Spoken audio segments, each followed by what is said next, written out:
le démantèlement des camps, la traque des réfugiés et la condition des enfants à l'heure actuelle. Comment est-ce que vous pourriez développer le sujet pour que tout le monde soit un peu au courant? Bonjour Alice, bonjour Willy, Peter, bien sûr, c'est un grand ami. Souvent quand on pose cette question, j'ai du mal moi-même à répondre. Tu m'as posé Alice une question en 3 volets. Comment j'ai vécu ça? Comment je suis arrivé à vouloir témoigner de tout ça? Il y a des choses dans la vie qui vous marquent. Moi, je suis de Bukavu, comme tu l'as dit, je suis Mouchi de Bukavu. Je suis journaliste depuis une quarantaine d'années maintenant. Je ne vais pas raconter ma vie, mais je travaillais à la radio à Gatacha au moment où elle a été créée en 1995. Je suis français de 1995 chez nous. Je suis belge aussi parce que je suis même congolais. Et donc, il y a eu le génocide au Rwanda. En Occident, on dit le génocide des Tutsis.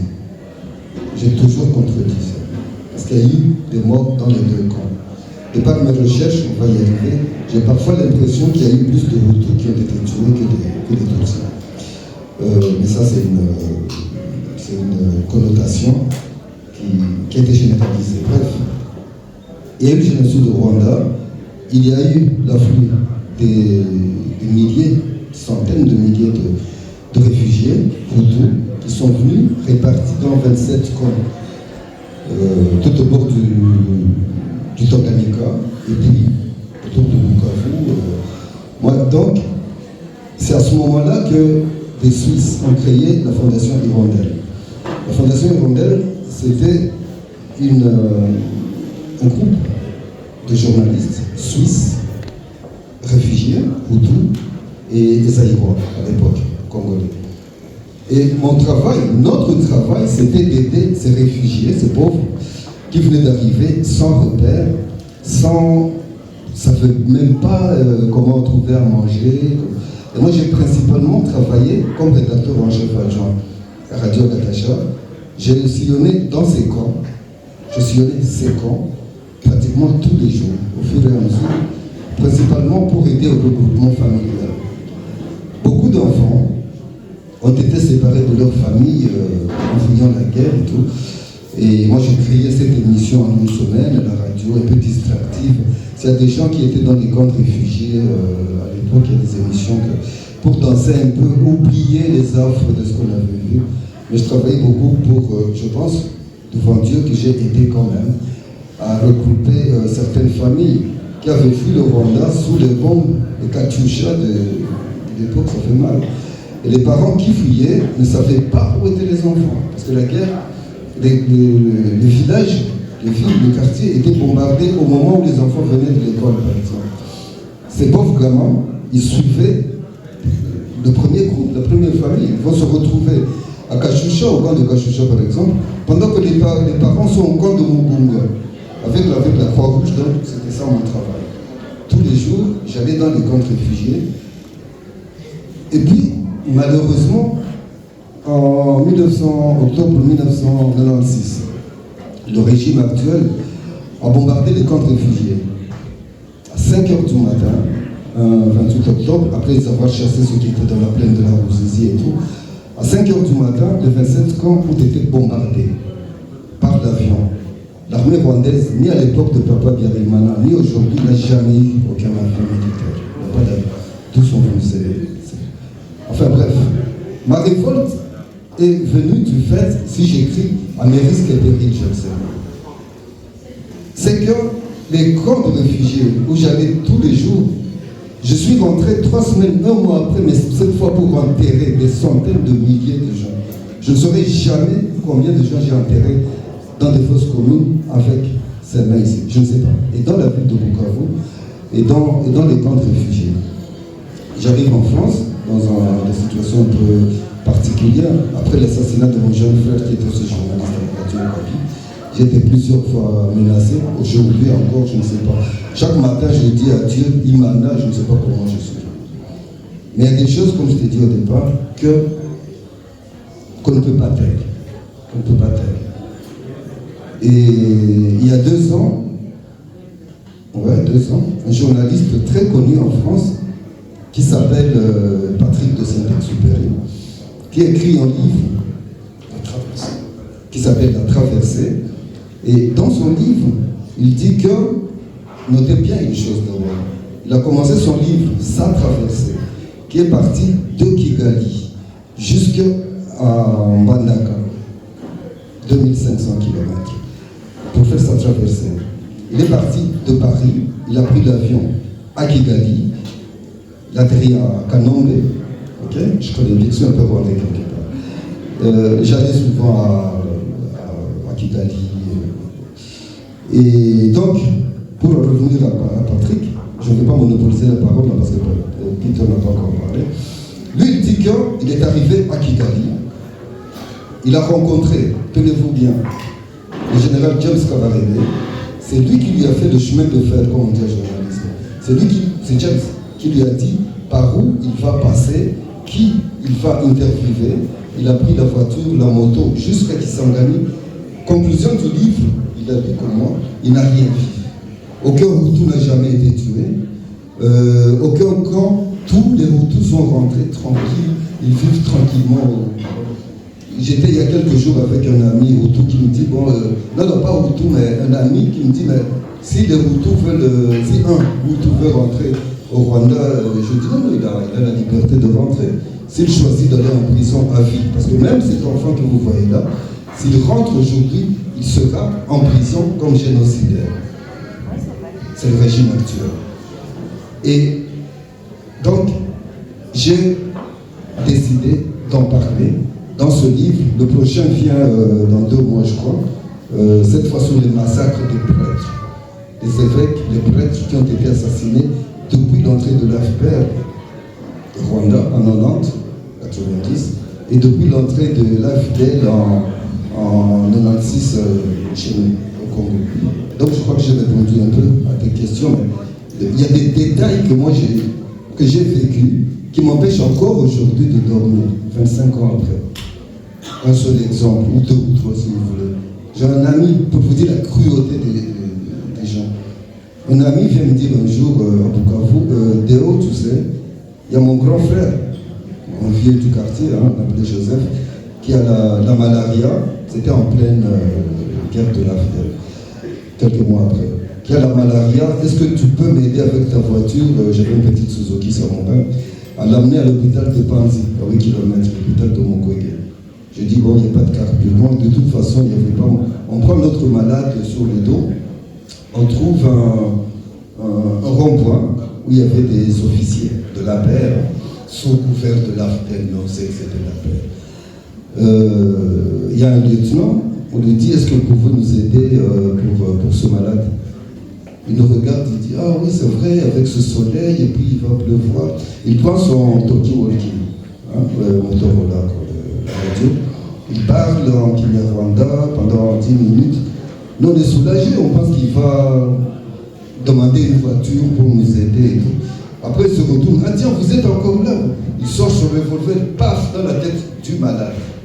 Après, il nous dit, cyniquement, il nous dit, non mais avec ce soleil, où est-ce que vous allez? Donc il a abattu pour nous aider.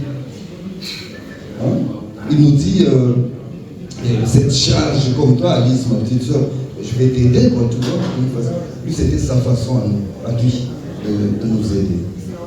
Ah oui, c'est ça le régime que nous avons en face. C'est ça que je te dis que je ne peux pas ne pas parler de ça.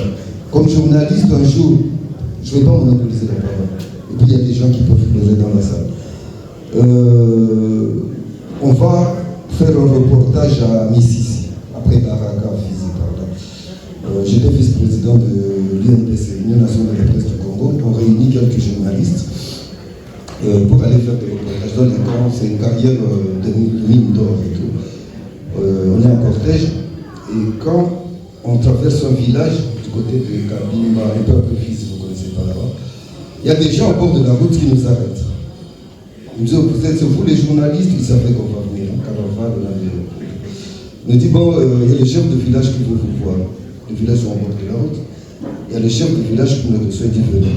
On va dans le village, on voit, tenez-vous bien, 47 corps de femmes et de filles comme toi, des petites sœurs, qui n'ont pas de tête.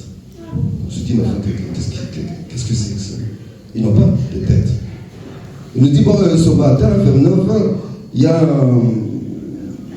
deux ou trois camionnettes de soldats de l'APR qui sont passés, ils font leur mission, tu vois.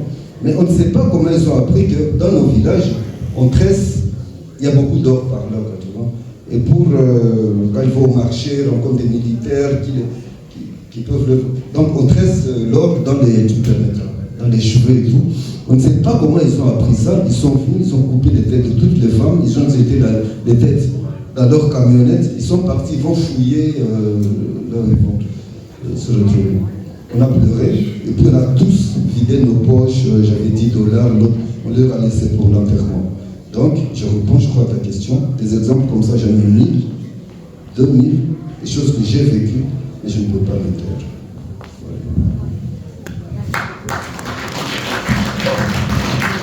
Merci beaucoup. Merci Papa Ojibo. Peter, vous qui étiez dans la région des Grands Lacs, donc comme je dis, depuis le début des années 90, même 89, et vous avez aussi été au camp de réfugiés. Au mois d'août 94, j'ai traversé la frontière, je venais de l'ancienne zone turquoise, et j'étais à Bukavu, et je voyais, à ce moment, on parlait, dans la presse internationale, on disait, ah voilà, maintenant il y a la paix au Rwanda, il n'y a plus de problème, les gens qui sont au Congo, ils peuvent rentrer, il y a au Zaïre, ils peuvent rentrer, il n'y a pas de problème. Bon, moi j'étais à Bukavu, et je voyais toujours arriver des réfugiés. Et ce qui était aussi le cas au mois de décembre 94. Et je me rappelle très bien que je m'ai posé immédiatement la question pourquoi ces gens fuient encore alors qu'on dit qu'il y a la paix au Rwanda.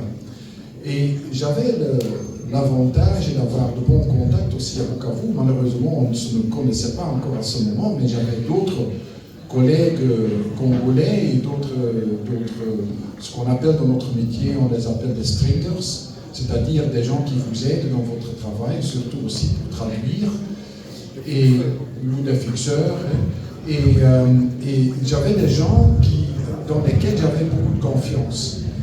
Et c'était déjà un tabou de parler de ce qui se passait vraiment au Rwanda, mais grâce à ces gens locaux qui m'aidaient, je me rendais très très vite compte que la vérité, entre guillemets, qui était répandue dans la presse internationale n'était pas la vérité totale. Et que ce qui se passait au Rwanda ne s'arrêtait pas, et que, après les génocides sur les Tutsis et les autres massacres qu'on connaît, que les cruautés, que les meurtres, les assassinats, peut-être génocides, continuaient même à l'intérieur du Rwanda.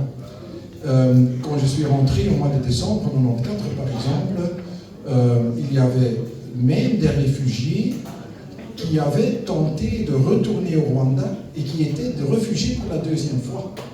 Et ça, pour moi, ça m'a éclairci beaucoup, mais il faut aussi savoir que j'avais déjà fait connaissance de la situation de la région depuis 89-90, c'est-à-dire l'attaque de l'FPR, parce qu'à ce moment, j'étais attaché de presse auprès du ministre belge de la coopération au développement.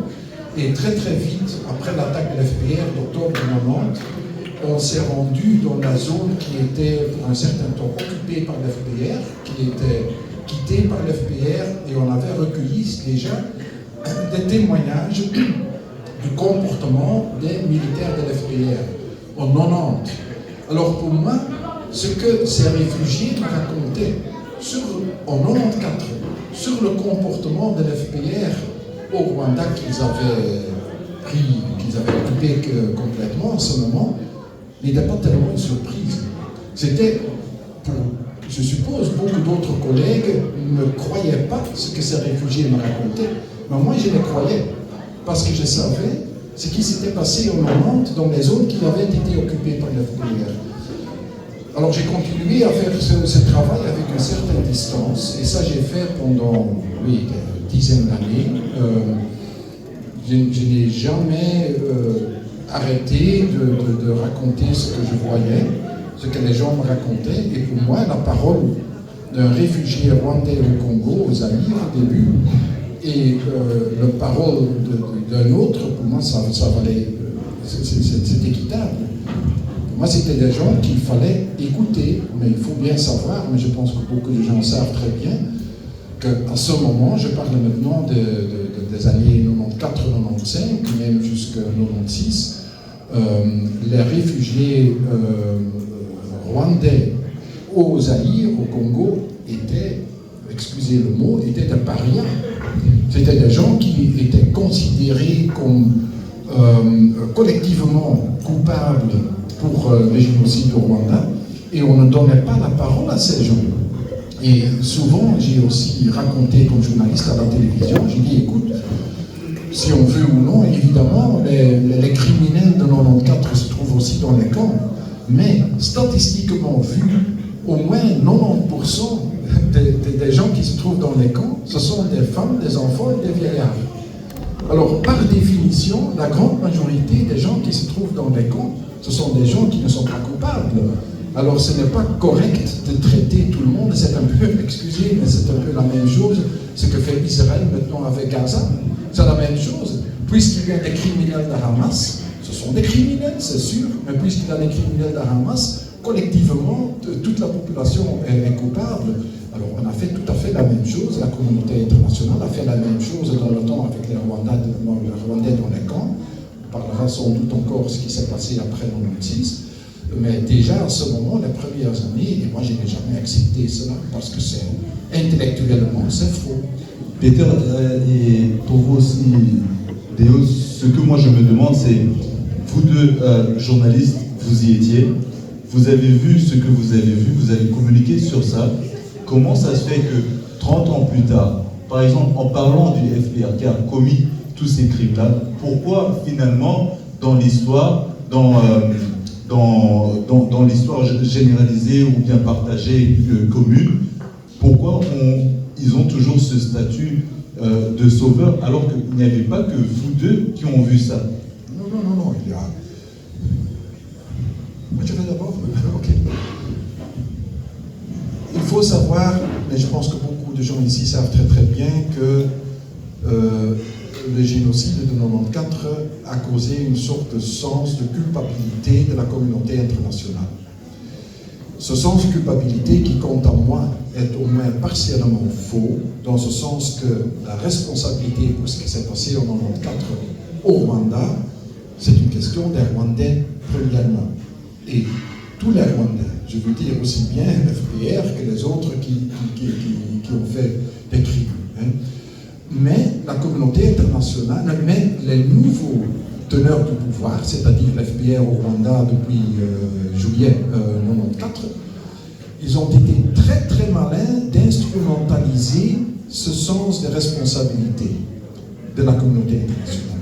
Alors, chaque fois, j'ai vécu cela aussi comme journaliste, chaque fois qu'on donnait, si ce n'est que le moindre critique sur le comportement du nouveau régime au Rwanda, du FPR, chaque fois, on avait le boomerang qui revenait, mais vous n'avez rien fait en 1994. Et la politique n'a pas eu le courage de contredire ça. Il faut aussi savoir que les médias, en général, suivent la ligne de la politique du pays auquel ils appartiennent. Ça, c'est quelque chose qu'on connaît dans tout ce qui est l'histoire des médias, etc.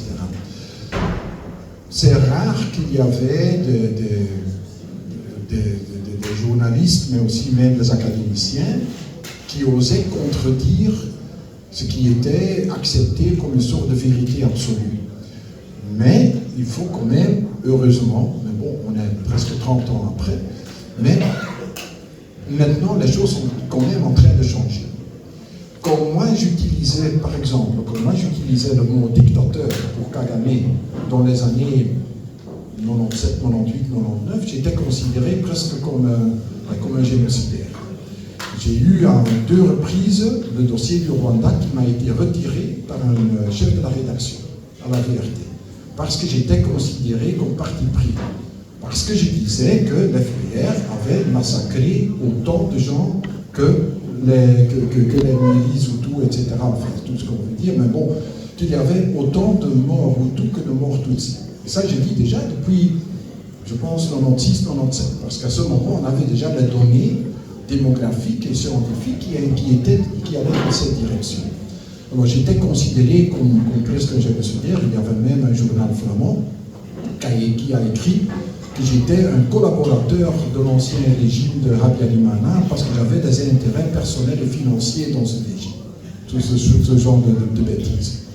Maintenant, depuis déjà quelques années, j'ai pris ma retraite à la VRT en 2019, mais les années avant déjà, personne ne m'a contredit.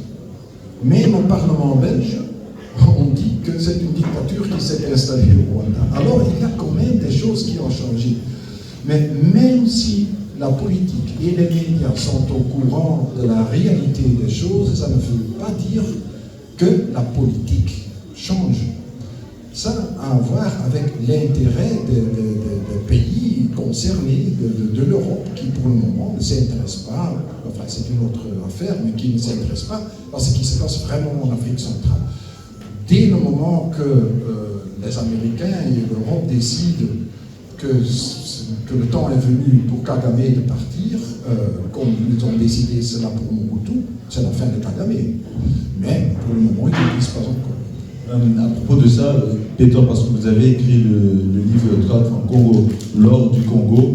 Déo, tout à l'heure, vous avez parlé de l'or qui était, par exemple, dans les tresses des femmes. Est-ce que vous pouvez un peu nous raconter justement peut-être l'effet de cette richesse au Congo et surtout pour bien comprendre, est-ce que la population au Congo, comment eux ils vivent cela? Parce que c'est une richesse naturelle qu'ils ont toujours eue, mais qui leur cause autant de problèmes. Comment ils vivent cette situation? Je vais te répondre. Je vais commencer par appuyer ce que vient de dire mon frère Peter. Ce qu'il dit, c'est tout à fait vrai. La presse, nous sommes des putains de journalistes. Un journaliste, il travaille souvent, même en Occident, selon la politique des gouvernants du moment. Ça, c'est connu. Mais ici, en Occident, une chose que j'ai remarqué, c'est qu'on a installé une sorte de omerta. Il ne faut pas dire que Kagame a fait du mal. Il ne faut pas dire qu'un seul Tutsi a fait quelque chose de mal. On a mis dans la tête et des journalistes et de la population française, belge, occidentale, que les Tutsis, c'est comme les Israéliens. C'est des pauvres victimes qui ont été génocidés par ces salauds de Hutus. C'est ça qu'on a. Tous les Hutus sont des salauds, même l'enfant qui n'était pas né.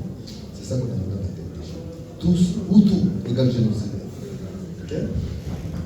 Pourquoi je dis ça? Parce que je vais vous donner, moi je parle toujours des histoires que j'ai vécues. Je n'invente pas, je ne suis pas un scientifique qui a fait, on lit beaucoup de choses, des spécialistes, beaucoup sont spécialistes du Rwanda, du Congo, juste parce qu'il a fait 30 minutes à l'aéroport de Kanombe, il se dit, c'est pas comme Peter qui a vécu ça. Donc, il y a des gens qui parlent, je vous donne des exemples. Il y a quelques années, je pense qu'il y a quelques mois, tu es au courant, Madame Natacha Polony, qui est directrice de grand magazine français. Mediapart. Non, Mediapart, c'est Pascal Boniface. Elle est directrice de Marianne, excuse. De Marianne. Vous avez raison. Moi, j'étais à son procès. Elle a connu un grand procès au tribunal de Paris. Pourquoi? Parce qu'elle a osé dire, dans une émission radio, juste une phrase, que pendant le génocide au Rwanda, il y avait autant de salauds dans les deux camps. Il y avait des salauds Tutsis qui ont tué. Il y avait des Hutus qui sont des assassins sur des assassins qui sont pas. Mais il ne faut pas dire qu'il y a une seule qui a tué. J'ai un ami qui est aujourd'hui en Suède. Okay? Il a dû fuir les États-Unis parce qu'on allait l'arrêter. Pourquoi? Parce qu'il a mis dans un journal un fait qui est avéré, qui est connu. Ça s'est passé à Kigali il y a 2 ans. Un jeune soldat de la paix de 20 ans ou quelque chose comme ça. Il était de garde dans un cachot. Okay? Il a pris sa calage, il a tiré sur 21 personnes, les détenus. On lui demande, mais pourquoi tu as fait ça? Pourquoi tu as tué ces gens? Il dit, non, parce que je suis sûr que parmi eux, il y a celui qui a tué mon grand-père en 1959. Il a mis dans la tête qu'il doit tuer tous les Hutus pour venger son grand-père. Quand il n'était pas né. James Kabarebe, il y a une année, c'est dans mon livre. James Kabarebe, il y a quelques temps, il tient une conférence dans une université à Kigali, devant des milliers de jeunes, d'étudiants. Je sais que le thème de la soirée, c'est la jeunesse. C'est pour ça que je cite les jeunes. James, il dit aux gens, aux jeunes, vous cherchez des diplômes, mais est-ce que vous savez que ces gens-là, partout où ils s'organisent pour revenir nous chasser? Comment on appelle ça? On appelle la jeunesse.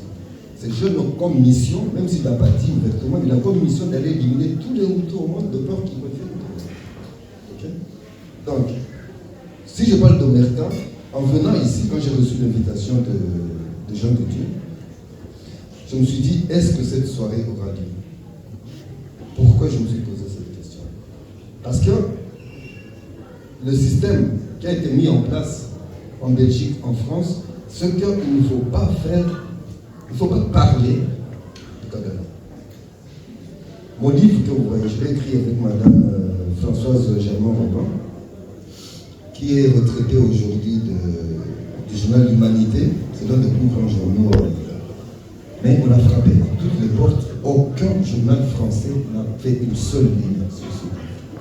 Nous avons des amis journalistes. Même pas L'Humanité où elle travaille. Vous parlez de Kagame, on ne peut pas dire ça.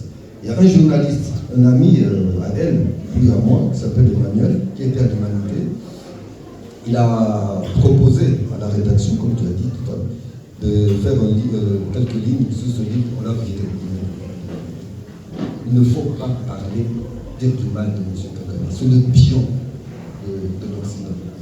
Donc, dans la presse, on n'en parle pas. J'ai parlé d'événements. Ici, à Bruxelles, on a voulu faire des événements avec, peut-être quelques-uns peuvent le connaître, Olivier Dessous, qui c'est un Béninois, je crois, ouais, qui fait le café politique. Lui, il fait des événements comme ça et tout. Qu'est-ce qui se passe quand il veut organiser un tel événement? Ou un autre, vous pouvez, je ne sais pas combien vous louez cette salle, hein, ici, ou si elle lui appartient, je ne sais pas. Mais on fait en sorte que Michel Aron, par exemple, Michel Aron, il a écrit un livre, c'est sorti presque au même moment. Et les gens commencent à se demander comment Charles Lunana, Deo Namujibo, Michel Aron, Judy River, tous écrits, on ne se connaît pas. Mais on écrit tous contre Kagame, ça veut dire que les gens commencent à voir. Judy River est canadien, Michel Aron, il est britannique, de Londres, Deo, il est congolais, Françoise, il est française, et Patrick Mbeko, congolais, mais comme tu as dit, les gens commencent à comprendre qui est Kagame. Mais je n'ai pas fini. La conscience commence à souffrir, comme tu dis. Donc, qu'est-ce qu'on fait ici à Bruxelles? Ça c'est Olivier qui m'a dit. Quand vous louez une salle pour organiser un tel événement, il y a le tenant, le tenancier, le propriétaire de la salle, qui va vous dire, non, écoutez, les services de sécurité m'ont dit que vous n'avez pas le droit de laisser parler Déo parce que c'est un négationniste. Négationniste, ça veut dire quoi? Moi, je n'ai jamais refusé qu'il y ait un massacre des Tutsis. Il y a eu le génocide des Tutsis. Il faut dire qu'il y a eu aussi le génocide des Tutsis. Il faut le dire. Mais il ne faut pas dire ça. Il ne faut pas. Il ne faut surtout pas. Ici, je n'ai pas vérifié, mais il paraît que c'est M. Louis Michel, lui-même qui est à la base de ça. Parce que les tenanciers des salles, des associations et tout, ils reçoivent des subventions. Quand moi je veux organiser un événement comme ici, je paye 400 $, 400 €. Et après, les gens de Louis Michel vont lui dire, si vous laissez parler Déo, on vous coupe les subventions. Il va te dire, Déo, je comprends l'événement, mais moi si on me coupe les subventions, je fais le truc. Et si quand même on maintient l'événement, ok, on envoie ici à Bruxelles, vous ne le savez peut-être pas, mais je ne sais pas dans quel quartier, il y a du côté de l'ambassade, c'est comment je connais pas Bruxelles. Il paraît qu'il y a un quartier où il y a des jeunes qui ne font rien d'autre que d'aller perturber des événements politiques. Ça veut dire ils vont venir, ils font du bruit, de façon à faire intervenir la police, chasse tout le monde, au moins on ne va pas parler de Kagame. Donc il y a beaucoup de systèmes qui sont mis en place pour qu'on ne parle pas de Kagame, ni dans la presse, ni dans les livres, ni. Tu as vu Thierry Michel. Thierry Michel a fait le film L'Empire du silence. Okay. Même au Congo, qu'est-ce qu'on n'a pas fait pour que les gens ne voient pas l'Empire du silence? On va jusqu'à fomenter un faux procès.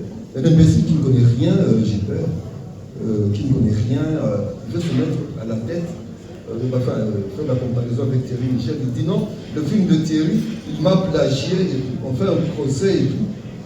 C'est vide.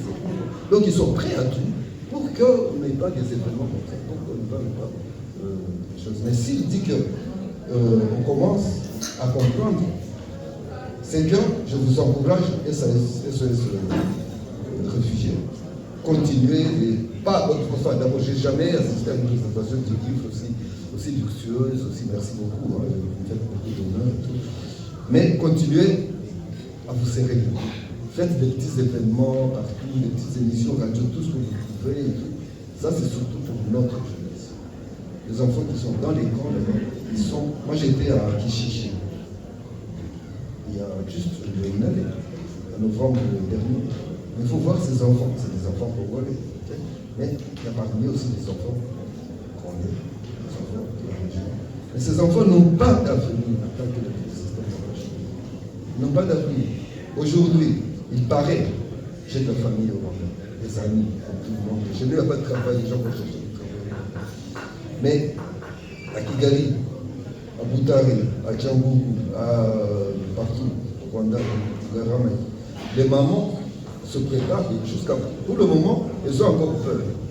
Mais les mamans, quand elles sont fâchées, un jour, elles vont sortir toutes nues dans la rue, demander à M. Kagame pourquoi tu prends nos enfants à l'école, les envoyer se faire tuer au Congo. Si vous me permettez, là vous avez parlé aussi des mots de Kabalebe. Je pense qu'il parlait bien de nous ici, et je pense qu'il a bien raison aussi de s'inquiéter, puisque étant ici, comme vous dites, il y a ces salles-ci et d'autres moyens de s'organiser où avant ils avaient le monopole vers les Occidentaux, où ils arrivaient à arrêter tout cela. Mais nous, jeunes qui ont grandi ici, je vais me concentrer sur la Belgique. Je parlais dernièrement aussi à un député fédéral sur un thème du racisme et des élections en Hollande, par exemple. Et la réponse finale que j'ai reçue de ce député-là est « on n'est pas assez informé ». Et c'est sur cela, je veux prendre cette réponse-là et vous poser, Peter Verlinen, est-ce que vous pensez que pour les politiciens d'aujourd'hui, parce que nous avons nommé Louis Michel par exemple, mais c'est un député avec tout respect, mais pensionné. Il y a une nouvelle génération de députés, il y a une nouvelle génération de journalistes, comme vous avez dit, la VRT d'aujourd'hui, comment ils prennent le message est complètement différent à comment ils le faisaient il y a 20 ans. Maintenant, moi je me demande, qu'est-ce que nous... d'abord, est-ce que c'est possible de changer la narrative générale ici en Belgique? Et comment? Quant à moi, le narratif est déjà en train de changer. C'est vrai qu'une nouvelle génération des politiciens et des journalistes n'est plus contaminée, je dirais, par le passé. Ils ne se sentent plus ou pas responsables pour les erreurs du passé, ou pour les malentendus, n'importe. Alors, c'est vrai qu'il y a un changement, mais il y a un autre élément. Généralement, l'intérêt pour ce qui se passe en Afrique centrale a fort diminué. Même si ceux qui s'intéressent encore s'intéressent d'une façon beaucoup plus, comment dirais-je, indépendante et avec moins d'obligation de suivre une certaine ligne. Comme j'ai dit, quand maintenant, ou déjà depuis quelques années, j'écrivais et je disais à la télé que le dictateur Kagame, il n'y a personne qui me contredit, Même si je le dis dans des conférences, ensemble avec des parlementaires, il n'y a personne qui me contredit. Mais hélas, c'est devenu une minorité dans la politique et une petite minorité dans les médias qui s'intéressent encore pour la religion. Et ça, évidemment, c'est un grand désavantage. La politicienne la plus du niveau, comment dirais-je, la plus élevée, qui s'occupe encore un petit peu, parmi beaucoup d'autres dossiers, de l'Afrique centrale, c'est la présidente de la Commission des Affaires étrangères dans la Chambre, Els van Hoof. Mais c'est un peu le niveau le plus élevé. Le Premier ministre, la ministre des Affaires étrangères, coopération en développement, tout ça, c'est moins connu. Mais par exemple, le budget de la coopération belge pour le Rwanda est diminué de 50% dans les 4 années passées. Il y a les budgets de la coopération au développement vont plutôt maintenant vers l'Afrique de l'Ouest que vers l'Afrique centrale. Évidemment, ils ne parlent pas ouvertement de cela. J'ai découvert cela, j'ai posé les questions, ils ne m'ont pas contredit. Mais ça veut dire qu'ils laissent, je veux dire, la politique belge laisse la toute région un peu dans l'embarras.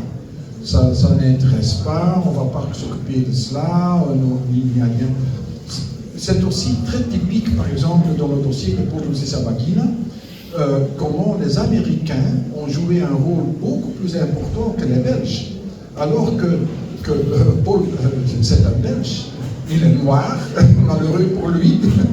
Je veux dire que quand il aurait été un Belge blanc, c'est probable que l'intérêt de la politique belge aurait été beaucoup plus élevé. Alors, puisque c'était un Belge noir, on l'a laissé de côté. Et ça, évidemment, d'une part, c'est vrai que le narratif est en train de changer, mais d'autre part, l'intérêt a fort diminué. Alors, personnellement, moi, je crois qu'il faudra que quelque chose bouge de nouveau dans la région avant que l'intérêt va revenir. Pour encore une fois reprendre l'exemple d'Israël et Gaza, évidemment que c'est tellement malheureux, je ne dis pas qu'il faut faire cela, mais pas du tout. Mais c'est à cause des crimes de Hamas que maintenant le dossier d'Israël et Palestine est de nouveau au haut sur l'agenda. Moi, je ne veux pas qu'on va dire que je suis en faveur que quelqu'un va commettre de grands crimes dans la région, pas du tout. Mais quelque part, il faut que quelque chose se passe. Mais cette quelque chose peut aussi, par exemple, les élections au Congo, qui vont venir fin de ce mois, si jamais ils viennent. Si jamais ils viennent. Mais ça peut aussi être les élections au Rwanda l'année prochaine.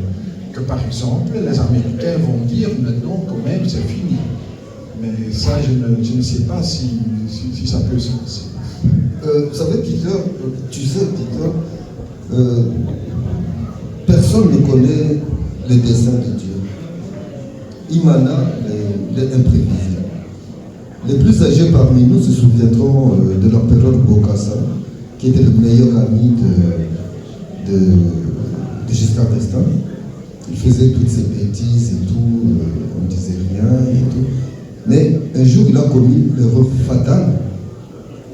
Il a envoyé sa police tuer 30 élèves. Et le même jour, c'était fini. Donc, Kagame, il est là, il croit qu'il a le monde à ses pieds, mais un jour, il va se lever, il commet une petite erreur, et plus personne ne va le supporter. Ça peut arriver. C'est comme Mobutu avec les morts de Lumumbashi. Ah ben voilà. Ah oui, c'est ça. Un mort, ça fait basculer les choses. Ça fait basculer les choses. Donc on peut avoir l'espoir que nous, on n'a pas les choses en main, mais celui-là, on ne sait pas ce qu'il prévoit. Tu vois? Aujourd'hui, Kagame, il a l'appui de certaines têtes du monde occidental. Son conseiller principal, c'est Tony Blair, l'ancien premier ministre. Ouais. Depuis quelques temps, il y a son ami, mon président malheureusement, et que je déteste, Emmanuel Macron, qui, comme il ne peut plus envoyer les mercenaires, ne rigolez pas madame, je suis français pour élever mes enfants, c'est tout. Mon grand-père est enterré à Boucher, moi je ne suis pas français. Et donc, de toute façon, ils peuvent prendre des cartes nationalisées. Et qu'est-ce que je voulais dire? C'est que les gens, même en France, dans ce livre, je suis allé voir le vice-président du Sénat français, M. Pierre Laurent. Pierre Laurent, président du Sénat français, il n'a jamais compris comment Emmanuel Macron est allé se marier, je ne sais pas, avec Kagame, pour envoyer l'armée rwandaise protéger les intérêts des capitalistes français au Mozambique. Même le Sénat n'est pas au courant. Le Sénat français, le peuple français, se demande toujours qu'est-ce qui s'est passé dans la tête d'Emmanuel Macron pour appuyer la candidature de Mme Louise Mushikiwabo à la francophonie. Le Rwanda, quand tu regardes le dernier rapport des droits de l'homme de 2022, le Rwanda est à l'avant-dernière place, qui ne respecte aucun principe de la déclaration des droits de l'homme. Tu entends ça? Aucun. Elle est signée à Paris, c'est une déclaration française, la déclaration universelle des droits de l'homme. Le Rwanda ne respecte pas ça. La pire dictature, sans aucune liberté d'expression, sans bien, mais c'est elle qui sabote la francophonie. Les Français, moyens de comprendre. Donc il suffit que celui qui l'appuie aujourd'hui, Kagame, c'est Macron, c'est Tony Blair, c'est la Fondation Bill Clinton. Mais il peut arriver un matin, un petit rien, ces trois-là ne l'appuient plus. Si Macron tombe, Kagame tombe. Si Tony Blair meurt, il ne le défend plus, Kagame tombe. Un petit rien peut faire basculer. Demain matin, vous pouvez vous entendre à la radio, tiens, Kagame n'est plus là, et tout devient normal. Donc, d'accord. Merci beaucoup, Déon Namjimbo, merci beaucoup, Peter Verlinden, pour toutes ces informations et surtout merci aussi pour être parmi nous. Chers spectateurs, nous vous demandons des applaudissements.